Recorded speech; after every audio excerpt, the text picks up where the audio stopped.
Hey, I'm Cyclon, and in the upcoming league, Lightning Arrow into Tornado Shot Deadeye is gonna be even better than before.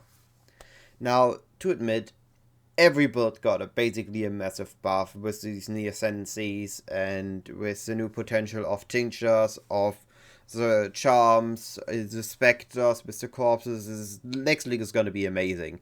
There's so much things you can try out. But I think as a league starter, Lightning Arrow into Tornado Shot is gonna be god tier. And the reason for that are the synergy with one of the new Ascendencies, as well as the big quality of life buffs the build got. Now, admittedly, there is also a nerf, which I'm going to talk to in a bit. So, the structure of this video is going to be I'm going to talk about the new things first, for those that already know the build and just need the update. And then I'm going to take a bigger review about just the build, about the different stages, passive tree, ascendancy, skill, and what's going on. For those that haven't tried the build out yet and getting into it now. Also, I will refer to my previous videos if you want any further information that I might have forgotten in this video. Almost everything in those set is up to date except the Camp Spirit Berserk setup, but we get to that in a bit. Alright, let's get started. For 3.23, the biggest things of course will be the Ascendancies. And I think Lightning Arrow and Tornado Shot both have a huge synergy with the Magen of the Wild's Ascendancy.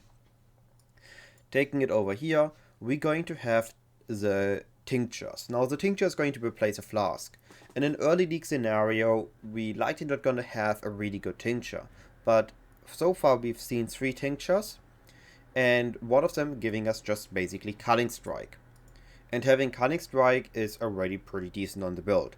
Now there's also the damaging hit always stun enemies that are on full life, which is assuming you 2 or 3 shot enemies and you shoot quite quickly. The first shot stuns, the second shot almost kills, the third shot kills before they can be removing again. So maybe this might be really big, but this of course needs some testing to see how good it feels. But these tinctures have a lot of potential, and just grabbing Coated Blade once we get a decent tincture, enabling the tincture, trading off a flask like the Sulfur Flask, which we didn't need it fully early on, and later on the Diamond Flask instead gets a crit chance somewhere else. I think it's going to be big for Tornado Shot and of course for Lightning Arrow as well. And to double down on it, the potential of Nature's Concoction is absurd. Early on, we're gonna be a bit faster with Quicksilver, attack a bit faster with the Silver, or maybe be a bit more tanky by buffing our Jade Flask. But here's the thing, this scales unique flasks. So if we get Alchemist Genius and a bit of flask effect on the tree, we can have 50% increased flask effect, which means that if used in the right order, which we can use by the condition of when flasks are used, we could make a Dying Stun giving us a third additional projectile. Or we could make a Taste of Fate make us very tanky. We could use Progenesis to be even more tanky. There's a lot of potential on this node. It's gonna be insane. It's also going to affect the suffixes on Flask. I'm really happy about this in an early stage and in a later stage. But there are 2 more nodes that I think of the Ward of the Magi makes it really good for Lightning Arrow and makes it even more insane for Tornado Shot. The first one being Detect Evil. Now, the first part is whatever. We can already use the attack mastery where we already have it accessible because we're picking up the additional projectile. So the cannot be blocked part is not what I'm interested in. I'm interested in the highlighting of rare and unique enemies in the minimap. Based on what we've seen so far, being that bosses in some, not bosses, sorry, that metamorph targets were highlighted, or that league mechanics are highlighted, or being able to have a highlighted enemies, finding unique enemies easier. You're completing a map and you can't find the map boss. Oh, there he is on the minimap. I know where I need to go now. He's in my area. Or in the, what was it? Was it the bog map where there is the Tundler, the boss? You don't see him. Oh, you know exactly where he is. It's just wonderful having highlights. And you run a legion and you see the big icon of a unique enemy on your map. You know there's a general. Or you run, or you're going to see the rares. You're looking where's the straggler. Oh, there is a rare I haven't killed yet. It's going to be very, very much convenient to have this. And I think for Affliction running, it's going to be even more insane. In an Affliction, you only see what you already traveled. So if it's like you have a black painting and you take a white line. Oh, you only see the white line, right? But with this, in the black parts, you will see the highlights of the rares that you haven't encountered yet, of the uniques that you haven't encountered yet. So you have an easier time finding the bosses, finding the uniques that are Affliction only. And I think this is going to be huge for early Affliction until we understand how it works, how its pattern is, how to easily find bosses while not utilizing any quality of life for that. And until then, Detect Evil is going to be big. But there's one more big note here for Tornado Shot and for Lightning Arrow. This bark skin. I'm already a big fan of armor evasion hybrid defensive layers. We can use a granite flask on top of our jade flask if we want to be a bit more tanky. We can use grace and determination instead of anger and grace to be a bit more tanky. And with this, now this gives evasion armor while we aren't hit. It gives us barks like we get ghost dance or like we get aspect of the crab. It gets us a buff that is increasing as we aren't getting hit. Then we have, when we get hit, we have the armor to mitigate the damage. And then when it's removed, we get evasion rating, which helps us getting our barks back. I think this has, depending on the numbers it gives, really, really great potential for survivability layer. Makes it even easier to level a Tornado Shot, makes it even easier to level its Lightning Arrow, and our levels are worth quite a bit. And as far as I know, until level 94, it is somewhat easy. And then getting from 94 to 96, 97, 98, it gets more annoying, you need to be more careful. But with this, we might not need to be as careful because we're just going to be more tanky. But yeah, I think there's huge potential with Tinctures, huge potential with this Ascendency, and it's going to make Lightning Arrow Tornado Shot a god tier league starter. But of course, there is more. The helmet enchantments are just gone now. But Lightning Arrow, and I mean, almost every gem got the best alternative quality or helmet enchantment now built in as quality. Now for some this is a slight nerf because you could combine old quality with helmet enchantments, but basically now every gem is, or almost every gem is its best iteration that you could have gotten. And for Lightning Arrow and Tornado Shot, they got the god tier treatment. Lightning Arrow has gotten, let me pull it up here. Oh. Am I just unable to write it? There we go. It's the War Lightning Arrow and normal Lightning Arrow is the same wording. Quality now causes skill to hit up to 2 additional enemies near the target. Now this was already the enchantment I always ran for when I went for the Lightning Arrow stage. It just makes it really easy to full clear Legion on Lightning Arrow. You shoot in a direction, you hit additional targets, and the more projectiles you have, the more additional targets you hit. It's just is a lot of shotgunning as long as there are 2 to 3 enemies standing next to each other. And Tornado Shot, well, Tornado Shot got even more insane treatment. Tornado Shot just got the helmet enchantment that it fires the secondary projectile as quality now. So it's even easier to transition into Tornado Shot from Lightning Arrow. You just need a 2020 Tornado Shot, you need a level 20 chain, and you need a level 20 GMP, and Tornado Shot is gonna be enabled, and you can just blast the map. It's gonna be amazing. But here's the thing.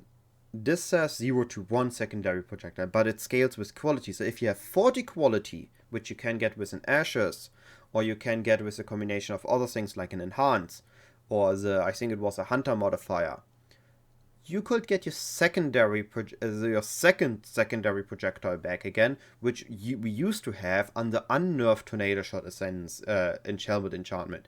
And I think that's big. And then there is the potential of transfigured gems, which I'm not going to talk about in this video because we don't know them yet, but I think they're going to be huge as well. They're going to have huge implications, they're going to be broken, and we just need to see what they are. Maybe not for this, but the potential of every active gem you have, every aura being the transfigured version, if it's good, I think there's big potential there. But yeah, so for now, we have this one secondary projector, and we have a chance to get a secondary projector. And for those that don't know, or actually those that have watched my videos before know that I'm a big fan of Arrow Math. And with this potential of a secondary projectile going from the base 3 up to a 5, that's a huge increase. Let's say you're in a scenario, you open the Legion, you open the Breach, you're in a Delirium map, every projectile is gonna hit because there are just enemies all around you. If you have a normal tornado shot with now a 20/20 quality, you're going to, let's say 5 projectiles. You have 5 projectiles that go out and they're going to split up into 4 secondary each. So that's 20 secondary projectiles. Now let's say you have an Awakened Fork. So those 20 hits are going to fork once. That's 20 hits, and then we got they fork to 40 projectiles, so that's another 40 hits. Then those gonna fork again because of Awakened Fork, and that's 80. So that is already 80 plus 40 plus 20, so that's 140 hits already. Now if we use Awakened, if we use a 40 quality on our tornado shot, that's gonna be our 5 projectiles go to 25. That splits to 50, that forks to 50, that forks to 100, well, that's 175 hits. That's a lot more hits, and that's gonna make it insane. And I'm gonna be really happy once I have it, because its screen is just gonna be projectiles. It's gonna be hilarious. But yeah, this, just the easiness of getting into Tornado Shot, the power of the Margin of the Wild's Ascendency, is gonna make Tornado Shot, basically, because we're gonna spend barely any time in Lightning Arrow if we don't want to, and if we want Lightning Arrow, it's gonna be a Lightning Arrow build, but Tornado Shot Deadeye gonna be up super early, it's gonna clear maps really well, we're gonna have a massive damage buff, it's gonna be insane. Now there is one nerf we need to talk about, or I guess 2 nerfs. We don't have altered quality support gems anymore, so things like the Divergent Mark on hit for the increased damage, things like Anomalous Inspiration for the crit chance, or the Anomalous Mirage also for additional projectiles, those are gone. This is a bit on the sad side, but for our main damage we always use the Awakened gems, so we're gonna be mostly fine. And the second nerf that we need to talk about is Chaos Spirit. In later stages of the build, using Chaos Spirit with Enduring Cry Berserk to have almost permanent Berserk uptime, it was really great. It was really powerful, it made you tanky, it made you quick, but it's just not feasible anymore with the changes to Chaos Spirit. The build overall is still gonna be okay, we're just gonna use Shadow of Dust, we're just gonna be a bit more explosive, but we need to keep our Rampage up, but we're gonna be a-okay. So don't worry about it, the build is still gonna be fine, the build is still gonna be strong. But yeah, late game stages, early stages, Tornado Shot is gonna be a super good mapper. It's gonna be, I think it's gonna be one of the biggest meta again, if not the biggest meta, based on the builds that have been played in the events and last league. But yeah, that much is the new part. Now let's take a closer look at, of course, the full guide. Now, Ascendency, starting off. We are going to start with our first pick, Gathering Winds, to have a quicker campaign time. We're then going to pick up Far Shot, adjusting our playstyle from staying close to the enemy to staying further away from the enemy to maximize our damage, getting up to 60% more damage with a huge multiplier. On the third Ascendency, we're going to get Endless Munition, meaning Artillery Ballista or primary single target skill is gonna have more overlap on the ballista, on the artillery fire, and our Lightning Arrow is gonna have more clear, it's gonna feel amazing. This will also be the moment when we swap, this will also be the moment when Lightning Arrow after the swap will feel even more insane, it's just gonna feel really good for mapping. And for the final lap, we're gonna have Focal Point, improving our single target and giving a little bit of survivability bonus as well. And with Mark on hit, it's gonna be up almost all the time in our maps. The rest of the tree is the usual for bow builds. We scale some life, we scale some survivability, with spell suppression over Envenerate and Entrench. We get some damage, we get additional projectiles, Master Fletcher and Multishot. We have damage with King of the Hill, with a Bow Mastery, with Primal Force, with Forces of Nature. We have crit with Lethality, with Heartseeker. We get a bit of leech and life on hit. We get instant leech. We get a bit of reservation efficiency. It's a classical bow build. We take the bow nodes, we take the projectile nodes, we take the crit nodes, and eventually we go for a cluster. Or we could also go for a brutal restraint or lethal force. We can go for a timeless jewel. here Timeless Jewel, we can go for Thread of Hope here. We could go for Thread of Hope here, but for Omni builds, Thread of Hope here isn't as nice. We can go for an Inspired Learning here or here. We can get Accuracy Rating. It's a classic build. You can swap here through the stages. I have it very detailed, what we want to pick up when. It's progressive. It includes the respecking. Just use to compare if you're not sure what to respec, when you respec. But yeah, pretty self-explanatory. The nodes give us damage or give us survivability, and some of them give us a bit of quality of life as well. The skill setup, we are going to start early on with either Caustic Arrow and Galvanic Arrow. We then going to go for Lightning Arrow or Rain of Arrows. And then eventually we're going to end up with Lightning Arrows anyway, once we have the +2 projectiles from the tree at latest. And then we're gonna have fun with Artillery Ballista single target, Lightning Arrow for clear. And eventually we can crit swap. Now I'm going to go with Act 6, crit swap, Tornado Shot in quality. For Act 1 to Act 4, I'm going to go more detail on the leveling video. Now we have Lightning Arrow. Lightning Arrow is going to be really great with the wall version, with returning projectiles. Our biggest damage scalars are going to be Trinity, elemental damage with attacks, inspiration, so we have actually the mana, so we can actually cast the skill, so we can come with our leech, with our mana on hit, we can keep up our mana cost. And then once we have a 6th link, we can add Mirage Archer to have just a little bit of additional clear, or we can get Mirage Archer early and use returning projectiles as a 6th support gem. This really just depends on your preferences. Sorry, Anomalous doesn't exist anymore.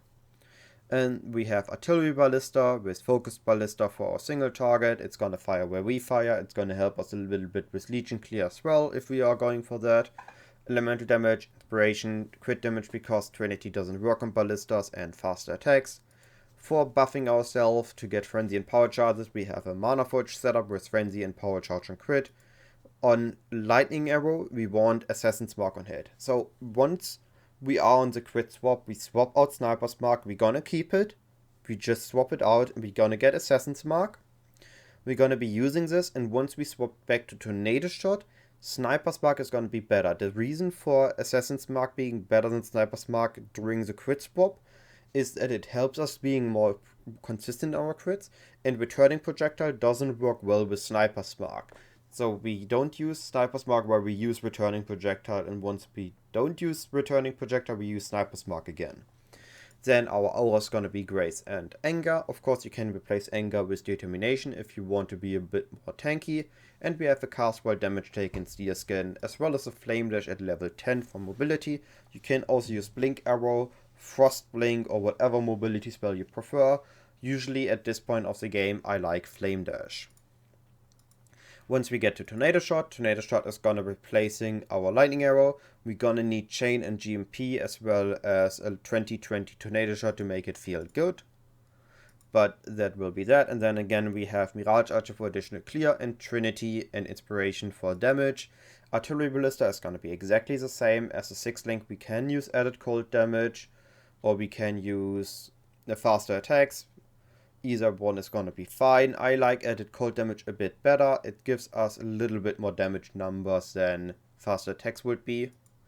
Then we have still our Frenzy, Manaforged Power Charge, Sniper's Mark, now Mark on hit. We are back on Tornado Shot, Grace and Anger or Determination, cast with damage taken, and our Flame Dash. Once we get to here, now of course we don't have old quality gems anymore. But we want to quality our gems. We want to look for 21. We want to look for Awakened Fork, Awakened GMP. We want to look for Awakened Elemental Damage with attacks. We're gonna swap our Artillery Ballista now as well to a Tornado Shot setup. It's gonna be better at this stage. We still have our Manaforged setup. We still have our Sniper's Mark. We still have our Auras. However, we do want to use the Precision at some point. Early on we have it from the Highest Truth. And once we get towards Omni, we're gonna need to use it on our gems. And we still use our cast with damage taken and Flame Dash. And so eventually we're gonna get to the end game. And right now I think the best thing is to replace Anger with Haste. And use Precision again if you're using Omniscience. and to have your steel skill on left click, so you can swap your anger in at any time, but for that we need a spare gem socket. But yeah, that's the gem setup. As for the items, I have again a lot of stages here. Basically early on, the uniques that we want for campaign is a high respite. You can craft it yourself with a rain of arrows with at least one quality, a rare onyx amulet, so you need any essence or an alchemy orb, any amulet, and 3 gems you can buy in Act 1 that are 3 different colors to get your rare onyx amulet. So first you trade 3 the gems and the amulet, get an onyx, make it rare. Then you take a white shark tooth quiver, a chance orb, and the the rain of arrows with at least one quality, and you get a high respite. It's going to carry you through the campaign. It's going to be very good. Another thing you can look for, if you get a few early chaos, you can get a Prism Reef, giving you a lot of flat damage, and getting a career reward, giving you a lot of damage and speed, so that's going to be great as well. As for your weapon, just any triple elemental damage bow crafted with attack speed, or double elemental damage bow with attack speed crafted the last level. Once you get into maps, we want something like Poised Prism, we want a better bow, 6 link body armor, and then just life and resistance gear. Then as we improve our gear, double taming is going to be very important. The highest truth amulet giving us a precision, giving us a culling strike, giving us a crit multi. Very important, especially once we swap to crit. And the rest of the gear is really, again, just survivability, even on the crit swap stage. Now once we get to the Omni swap, there's where we want to start our investment.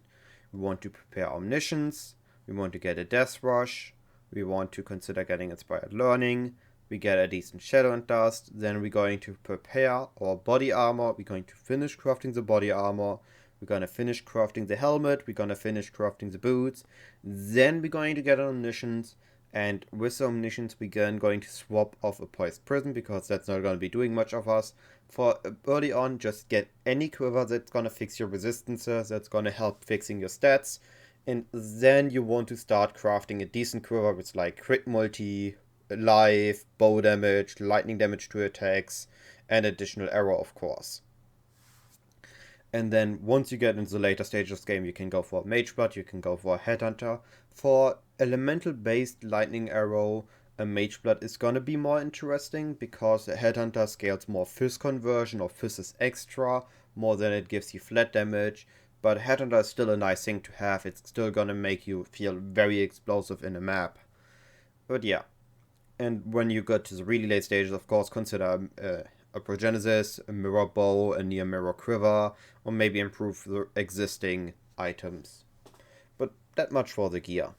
Of course, there's also a detailed notes section when you want to do the swaps, what aura to use when, the gem upgrades, all these little things, as well as a leveling section. Now this one explains the caustic arrow, but of course you can also adjust it to the galvanic arrow. It really is just the change of, instead of a caustic arrow, you grab galvanic arrow and you're gonna be good to go.